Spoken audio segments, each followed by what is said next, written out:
You think your biggest fights are about money. They're not. Money is just the battlefield. The real war is about control, safety, identity, and survival. And until you name what you're actually fighting about, every dollar that moves through your household will detonate. Let's destroy the obvious explanation first. You're not fighting because one of you overspends. You're not fighting because you need a better budget. Plenty of broke couples don't fight about money. Plenty of wealthy ones destroy each other over it. The amount isn't the problem. Money is just the trigger. What you're actually fighting about is this. One of you uses money to feel in control of a life that feels chaotic. The other uses money to feel relief from a life that feels suffocating. And neither of you realizes that's what's happening. One partner tracks every dollar, monitors accounts, questions purchases, feels physically anxious when money moves without explanation. That's not responsibility, that's control as survival. Their nervous system learned early that chaos leads to disaster. So budgeting isn't planning, it's preventing collapse. The other partner spends for relief, takeout after brutal weeks, small treats to feel normal, convenience to reduce mental load, saying yes because no feels like deprivation. That's not recklessness, that's emotional regulation. Money becomes the tool to buy peace, comfort, or brief escape from pressure. Now you're married. Same house, same account, completely different realities. One person's safety looks like restriction to the other. One person's relief looks like sabotage to the other. This isn't disagreement. This is psychological collision. You inherited this. One of you watched parents fight about money until it destroyed them. The other watched parents sacrifice everything and still struggle. One learned control prevents catastrophe. The other learned restriction kills joy. Different childhoods, different wounds, different survival strategies. Same checking account, instant war. And here's where it gets brutal. You don't just have different beliefs about money. You have different identities built around it. The controller tracks everything, knows every balance, questions every purchase. They're not mean, they're terrified. Losing financial visibility feels like losing grip on reality. Money chaos triggers panic, so they tighten until their partner can't breathe. The spender uses money to feel alive, or normal, or just less miserable. They're not reckless, they're coping. Every purchase their partner questions feels like being told their needs don't matter. So they spend more, not to rebel, to survive. The avoider ignores money entirely, doesn't check accounts, doesn't open bills, doesn't engage. That's not laziness. Money discussions feel like being put on trial, so they disappear, and their absence makes their partner tighten even more. The provider ties worth to earning. Income equals value. So spending feels like their effort doesn't matter. Or they don't earn enough, and the guilt is crushing. Either way, every dollar carries their identity. These aren't habits. These are survival identities. And when they collide, the explosion isn't about the purchase. It's about whose reality gets to be valid. Roles form instantly. One becomes the responsible one, the adult, the one who cares. The other becomes the problem, the child, the one who doesn't get it. And resentment builds in both directions. The controller resents carrying all the worry.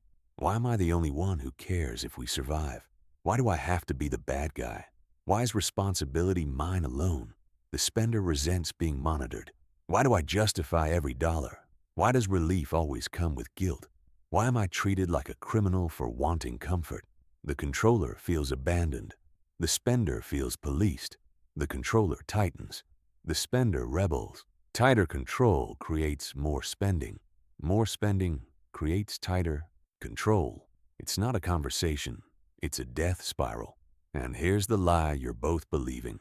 If we just made more money, this would stop.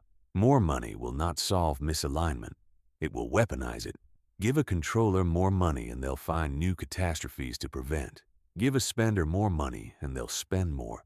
Give an avoider more money and they'll avoid bigger problems. Give a provider more money and they'll tie even more worth to it. The conflict doesn't disappear. It scales. It gets louder, more expensive, more damaging, because the real problem isn't the amount. It's that you're trying to control each other's fear. One of you is trying to prevent financial collapse. The other is trying to survive the emotional pressure. And you're using money as the weapon to force the other person to feel safe your way. You have no shared system, no agreed rules, no definition of normal. So every financial decision becomes a negotiation, then an argument, then emotional shrapnel that doesn't heal, because the same fight happens next week over a different purchase. You don't agree on what counts as necessary, what counts as wasteful, what counts as reasonable, what requires discussion, what doesn't. So every dollar is a test. Every purchase is a judgment. Every question feels like an attack. Every answer feels like a trial. You're not building a life. You're living in constant financial interrogation. And it's not just the fights. It's what happens between them. The purchases hidden, the receipts deleted, the accounts not checked together, the resentment swallowed, the scorekeeping never spoken. One of you monitoring in silence, the other spending in secret. Both of you lying by omission because honesty feels like losing. You're not arguing about the purchase. You're terrified of what it means. He buys something without asking and she hears, "I don't respect you." She questions a charge and he hears, "You don't trust me." Neither is hearing what was actually said because you're both defending against what you're afraid the other meant. And here's the part you don't want to admit. Some of you don't actually want alignment.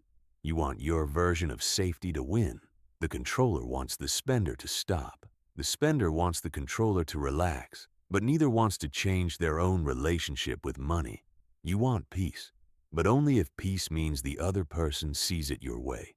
You can't budget your way out of fear. You can't earn your way out of misalignment. No spreadsheet will fix what you refuse to name. Until you stop fighting about dollars and start fighting about what money represents to each of you. Security, freedom, control, relief, proof of worth, proof of love. You will keep destroying each other one transaction at a time. You're not fighting about money.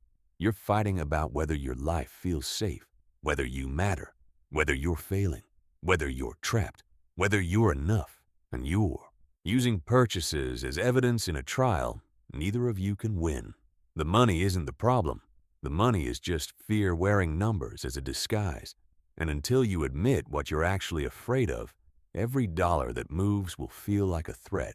Every account balance will feel like a score. Every purchase will feel like betrayal. Not because you're bad with money, because you're trying to solve emotional problems with financial control. And it will never ever work. You don't have a money problem. You have unspoken terror disguised as budget conversations. And no amount will ever feel like enough until you stop using it to fight wars you're too scared to name.